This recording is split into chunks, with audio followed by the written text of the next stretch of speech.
주요 산업들의 업황을 가장 빠르게 확인하는 시간이죠. 키워드 나우. 오늘도 한경에이셀 박희경 애널리스트와 함께합니다. 연구원님 어서 오세요. 안녕하세요. 안녕하세요. 지난주에 대선이 있어가지고 우리가 2주 만에 처음 보는 거 아닌가요? 네. 어떻게 좀 대선 많았어갖고. 네, 투표 잘 하셨어요?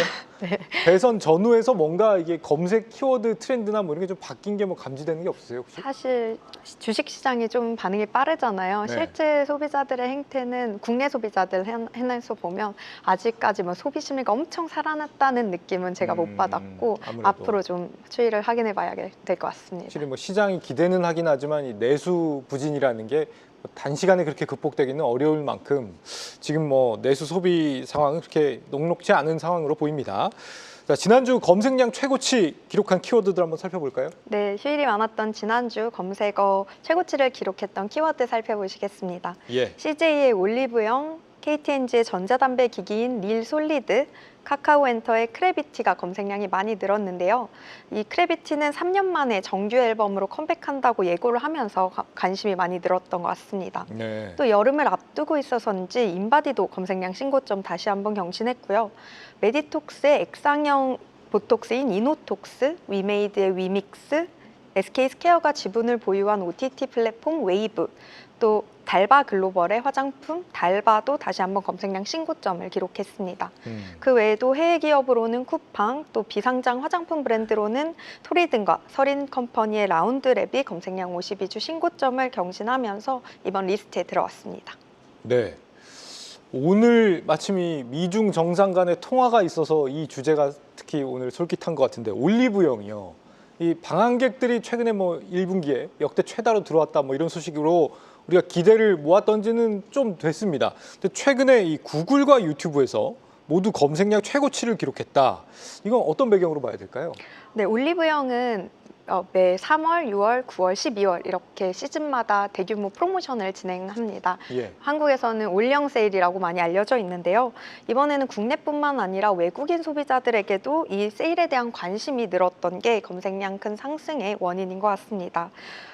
이 방한 외국인 관광객들이 올리브영을 검색한 수요도 있었겠지만 보시는 인스타그램 캡처처럼 올리브영 글로벌 몰이 좀 대대적으로 광고를 하더라고요. 원래는 뭐 이번 3월 그 올영 세일에는 올리브영 빅뱅 세일이라고 프로모션을 했는데 예. 이번에는 아예 썸머 세일이라고 이렇게 글로벌몰 마케팅을 진행하면서 소비자들의 관심을 끈 것 같고요. 또 네, 최근에 이렇게 인스타그램이나 틱톡에서도 반응이 뜨겁습니다. 올리브영이 방한객들한테만 좀 소문이 난 줄 알았는데 해외에다가도 판매를 하나 보죠? 네, 맞습니다. 이제 단순한 오프라인 매장을 넘어서서 좀 글로벌 직구 플랫폼으로서 좀 역할을 좀 크게 하고 있는 상황입니다. 네. 한국을 방문해가지고 올리브영 매장에서 관광객들이 직접 제품을 구매한 뒤에 자국으로 돌아가서도 해당 제품을 구매할 수 있는 채널이 생긴 셈인데요. 올리브영 같은 경우는 최근에 미국, 일본, 영국을 중점으로 온라인 공략에 나서고 있는 것 같습니다. 올리브영 글로벌 몰에 접속을 하면 배송지 선택을 할 수 있는 그 창에서 미국이랑 일본, 영국 순으로 되어 있고 예. 그 다음 국가부터는 이제 ABC 순서대로 나타나더라고요. 세 나라가 제일 많다는 얘기네요. 아무래도 고객이. 좀 집중적으로 공략하고 있는 시장인 것 같습니다. 그렇다면 좀 국가별로 상황을 쪼개서 한번 보겠습니다. 먼저 K뷰티의 우리의 기회의 땅이라고 여겨지고 있는 미국.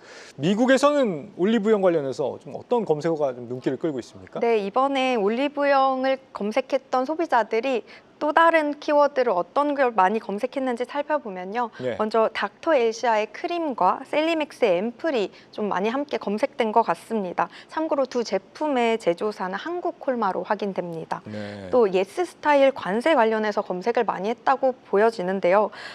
그거 말고도 파마리서치의 리주비넥스 크림이라든지 조선미녀의 선크림, 메디큐브 콜라겐 마스크 같은 제품들 중심으로 올리브영과 함께 검색된 걸로 확인됩니다. 특히 이 리주비넥스 크림은요, 올리브영 입점 제품은 사실 아니고요. 국내에서 약국 품절 대란템으로 소문나 있는데요. 네. 한국 여행객 필수템으로 알려지면서 미국 소비자들이 올리브영 검색할 때 함께 검색하지 않았나 싶습니다. 투자자들이 주목할 키워드가 좀 몇 개 보이는 것 같습니다. 일단 뭐 올리브영, CJ를 투자하면 되겠죠. 올리브영을 투자하고 싶으신 분들은. 한국 콜마 제품이 올리브영과 연관해서 많이 검색이 되고 있다. 조선미녀는 그리고 비상장이고 맞습니다. 메디큐브는 모 회사가 APR로 알려져 있죠. 맞습니다. 네. 뷰티 디바이스 만드는 이런 제품들이 지금 미국에서 많이 검색이 되고 있다라는 겁니다. 말씀하신 이 예스 스타일 아까 관세 얘기하셨는데 예스 스타일이 뭐예요? 관세 관련해서 검색이 많았다고 하셨잖아요. 네, 예스 스타일은 올리브영 글로벌몰처럼 이제 해외 소비자들이 우리나라 K뷰티 화장품 제품을 주로 구매할 수 있는 창구라고 보시면 됩니다. 네. 대표적인 이커머스 전 세계적으로 운영되고 있고요. 최근 미국 소비자들 사이에서 트럼프 대통령발 관세 불확실성이 커졌잖아요. 네. 그러다 보니까 K뷰티 제품에도 관세가 붙는 거 아니냐 하면서 그 우려 확대가 되면서 검색량이 좀 나온 것 같습니다.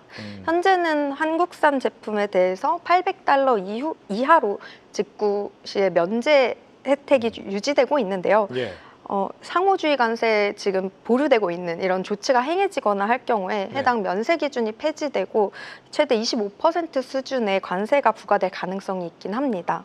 보시는 것처럼 레딧에서 올리브영 관세에 관련한 게시글들이 좀 자주 보였는데요. 미국 소비자들 입장에서는 배송비나 통관 수수료를 포함한 가격 상승 그리고 직구 과정에서 번거로움이 증가할 수 있기 때문에 관세 여부가 있는지 좀 사전에 검색하고 비교하는 경향이 뚜렷해진 것 같습니다. 저거는 그 소액 결제 면세 제도 같은 경우는 중국하고 홍콩에 한해서만 제품에 이제 면제 관세가 좀 다시 부과될 가능성. 네, 현재는 한국 제품 같은 경우는 네. $800 이하는 무조건 면세로. 근데 상호 관세가 부과되면 한국도 이제 소액 면제가 없어진다는 말이에요. 그럴 가능성이 크다고 합니다. 한번 유의 깊게 봐야겠습니다. 지금 미국의 소비자들이 K-뷰티 관련해서 검색을 많이 하는 배경에 관세 이슈가 또 있다 이런 말씀이신 거고 참고로 예스 스타일은 홍콩에 있는 글로벌 이 플랫폼이죠. 이제 홍콩에 상장돼 있습니다. 홍콩에 상장돼 있는. 예스 아시아 홀딩스라는 주식으로 상장되어 있습니다. 글로벌 온라인 플랫폼 홍콩 증시에서 투자하실 수 있습니다. 예스 아시아 홀딩스. 근데 이제 실리콘2라고 하는 역직구 플랫폼을 우리 아마 투자자분들은 많이 좀 이해를 하고 계실 텐데 굳이 이 관세 이슈를 예스 스타일을 통해서 살펴보신 이유가 있어요? 사실 이 급상승 연관 검색어에서 예스 스타일이 딱 포착이 되기도 했고 아무래도 실리콘2가 운영하는 건 스타일 코리안이라는 B2B 플랫폼입니다. 그러다 보니까 직접 소비자들은 이제 예스 스타일이나 올리브영을 더 검색을 많이 하는 것 같습니다. 그렇군요.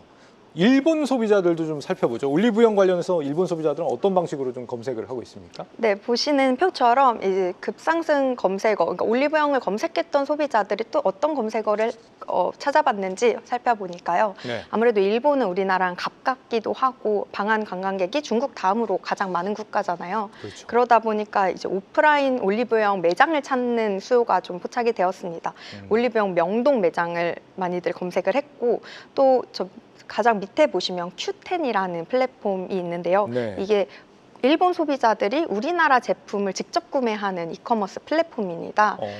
이 시즌 6월 초중순에 메가왈이라는 대규모 행사를 진행을 하는데 올리브영 세일 시즌이랑 비슷하게 진행을 했기 때문에 아무래도 가격 비교를 했던 소비자들이 많이 검색을 하지 않았나 추측이 됩니다. 지금 저 화면에 그 명동은 급상승 이렇게 돼 있는데 직접 와서 사시겠다는 분들이 월등히 많다 이렇게도 볼 수 있는 부분인가요? 그럴 수도 있을까. 일본인 관광객도 많아지지 않을까 기대를 해보고요. 다음은 유럽 쪽을 한번 보겠습니다. 영국 드러그스토어에서 K-뷰티 제품이 15초에 한 개씩 팔린다. 뭐 이런 얘기도 좀 전해지는 것 같습니다. 영국 소비자들도 올리브영 많이 검색한다고 하는데 어떤 패턴이 좀 읽히고 있는 거예요, 이 부분은? 네, 앞서 말씀드린 미국이나 일본과는 좀 다른 양상으로 급상승 검색어들이 보이더라고요. 일단 키워드 수가 압도적으로 많았고요. 정리한 표를 보면 뭐 메디큐브, 토리든, 퓨리토, 티르티르, 조선미녀, 닥터에시아 같은 엄청 다양한 K뷰티 인디 브랜드들이 직접 검색되는 비중이 좀 높았습니다. 또 미국이나 일본이랑 비교를 했을 때 글로벌몰 배송이라든지 뭐 올리브영 쿠폰 코드, 후기처럼 직접적으로 좀 이 올리브영 글로벌몰을 좀 한번 시도를 해보겠다는 소비자들의 검색으로 보이는 추정되는 그런 검색어들이 많이 포착이 되더라고요. 예, 국내뿐 아니라 지금 해외로 뻗어나가고 있는 올리브영 실제 소비자들의 반응을 또 좀 살펴보셨다고요? 네, 올리브영 썸머 세일 기간 동안 소비자 반응을 이제 SNS를 통해서 확인을 할 수 있었는데요. 네. 검색량도 물론 52주 신고점을 기록을 했지만요.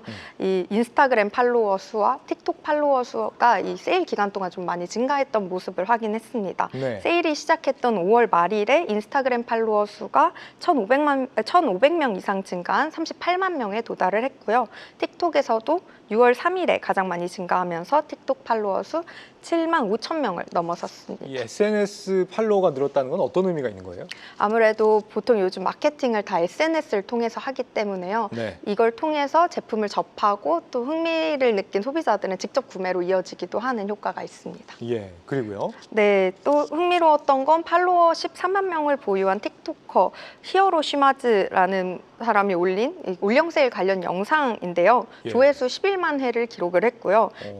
대부분 댓글이 페르시아어로 달려 있더라고요. 예. 저는 뭐 페르시아어를 잘 하진 못합니다만 예. 아무래도 이렇게 많이 달릴 만큼 중동 소비자들의 반응이 뜨거운 게 좀 눈에 띄었습니다.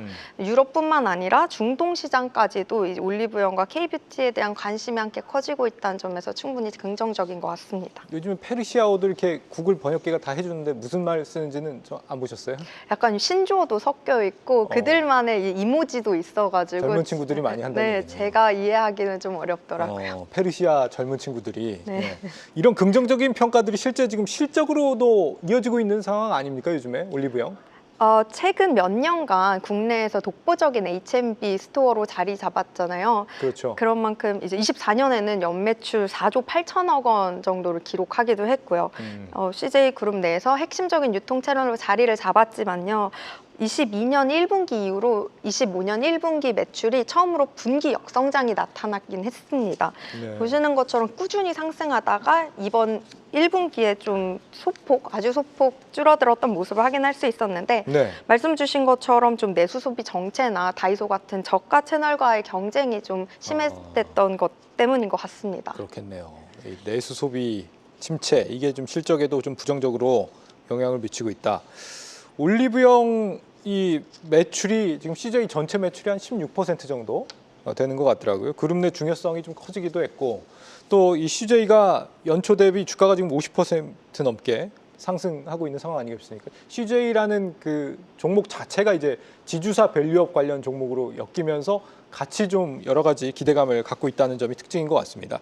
그런데 우리가 아는 이 K뷰티 역직구 플랫폼이 네. 실리콘투 앞서서도 제가 말씀드렸지만 근데 올리브영이 지금 해외에서 비슷한 사업을 하겠다는 거 아니에요? 지금 역직구 사업을 하게 된다. 이렇게 됐을 때 두 회사가 서로의 사업 영역을 이렇게 침범하면서 서로의 먹거리를 이렇게 서로 먹는 그런 상황이 돼버리는 거 아닌가 이런 우려도 있거든요. 이 부분은 어떻습니까? 그렇죠. 아무래도 그런 우려를 시장에서도 하시는 것 같긴 한데 네. 사실 아직은 K뷰티가 전 세계적으로 퍼지고 있는 상황이기 때문에요. 국내에서 검증된 인기 브랜드들이 실리콘투를 통해서 B2B로 퍼지고 또 다양한 소비자들한테 확산이 되는 부분이 좀 더 긍정적인 영향이 크다라고 보여집니다. 네. 그래서 올리브영도 그렇고 이제 스타일 코리안 실리콘투가 가진 B2B 채널도 그렇고 단순한 경쟁을 넘어서서 K뷰티 시장 전체 파이를 증가하는 지금 키우고 있는 상황이다. 상호 보완적인 관계다라고 보시면 좋을 것 같습니다. 예, 이 올리브영 같은 경우는 올 2월에 지금 미국 법인 오프라인 매장 진출도 검토에 들어간 상황이라고 합니다. LA에 CJ 올리브영 USA 법인 설립하긴 했는데 LA에 요즘 뭐 시위 사태가 있어서 어떨지 모르겠습니다만 여기에 또 실리콘투가 물류적인 공급은 또 해주는 그런 협업이 논의가 되고 있는 걸로 또 알고 있기 때문에 둘이 공생관계이기도 하면서 경쟁관계이기도 한 그런 상황으로 가지 않을까 이런 생각을 해봅니다. CJ 올리브영의 해외 인기를 우리가 좀 살펴봤는데 방한객들의 인기 트렌드는 좀 변화가 있어요? 요즘에 어때요? 방한객들 같은 경우는 여전히 오프라인 올리브영을 많이들 찾고 계시고요. 네. 또 좀 그 관광객들이 와서 무엇을 사느냐에 집중해서 좀 찾아봤는데 아무래도 여름을 앞두고 있다 보니까 여름철 대표 품목인 이 선크림이 인기였던 것 같습니다. 아까도 언급하셨지만 이 조선미녀의 선크림 같은 경우도 네. 단연 베스트셀러 제품으로 꼽혔고요. 참고로 이 선크림의 제조사는 한국 콜마로 확인되었습니다. 아, 예, 그리고 그렇군요. 색조 제품군에서도 언급드릴 게 있는데 예. 장원영이 모델로 활동 중인 어뮤즈라는 브랜드의 틴트 라인이 좀 인기를 끌었던 것 같더라고요. 어뮤즈는 신세계 인터내셔널이 작년에 인수했던 브랜드고요. 보통 이 제품, 틴트 같은 립 제품이 유명한데 해당 제품들의 제조사는 CNC 인터내셔널로 좀 많이 나타나더라고요. 예. 또 로맨이라는 브랜드도 관광객들한테 인기가 많은데요. 상장사 아이패밀리 SC라는 곳에서 운영을 하고 있고요. 또 마찬가지로 CNC나 코스맥스 같은 상장 제조사들도 이 로맨의 제조를 많이 맡고 있는 것 같습니다. 예. 올리브영을 중심으로 이 외국인 소비 수요가 단순 유통 채널만의 수혜를 넘어서서 이런 브랜드사나 제조사까지 확산되는 모습이 좀 긍정적인 구조라고 볼 수 있겠습니다. 네. 관광객들은 계속해서 몰려들고 있기 때문에 우리 내수 소비만 좀 살아난다면 좀 실적에도 좀 영향을 긍정적으로 미칠 수 있지 않을까 기대를 해보고요. 이 앞서서 한 시간이 한 1, 2분 정도 남았습니다. 검색량 신고점 기록한 키워드들 앞서 설명 주실 때 달바 글로벌 얘기해 주시잖아요. 달바 네, 글로벌도 신고점 경신했다. 네. 달바 글로벌 상장한 지 얼마 안 됐거든요. 지금 주가는 근데 정체 상태입니다. 검색량은 근데 신고점이다. 요즘 어떤 상황입니까? 달바 글로벌? 달바 글로벌의 대표 제품은 사실 원래 승무원 미스트로 유명했던 스프레이 세럼 제품인데요. 네. 이 제품이 해외 관광객들이나 아니면 외국 소비자들에게도 여전히 인기가 많습니다. 근데 가장 긍정적이었던 건 이 대표 제품인 미스트를 넘어서서 왼쪽에 보이는 이 선크림 제품까지도 좀 인기가 확대되었다라는 측면이 긍정적이더라고요. 두 제품 모두 리뷰 수가 많았고요. 또 이런 브랜드 자체 인지도 확산과 함께 좀 핵심 제품에 대한 라인업 카테고리가 확장되고 있다는 측면이 좀 네. 긍정적으로 보이기 때문에 뭐 락업 폐쇄 일정에 따른 단기 수급적인 부담은 있겠지만요. 앞으로 이 매출 성장에는 좀 분명한 방향이 있는 것 같습니다. 네, 계속해서 성장은 기대감이 열려 있다라는 말씀이셨습니다. 오늘 말씀 여기까지 듣겠습니다. 한경에이스를 박희경 애널리스트와 함께했습니다. 연구원님 말씀 잘 들었습니다. 감사합니다. 계속해서 다양한 경제 이슈를 알고 싶다면 구독과 좋아요, 알림 설정 부탁드립니다. AI 캐스터 권미정이었습니다.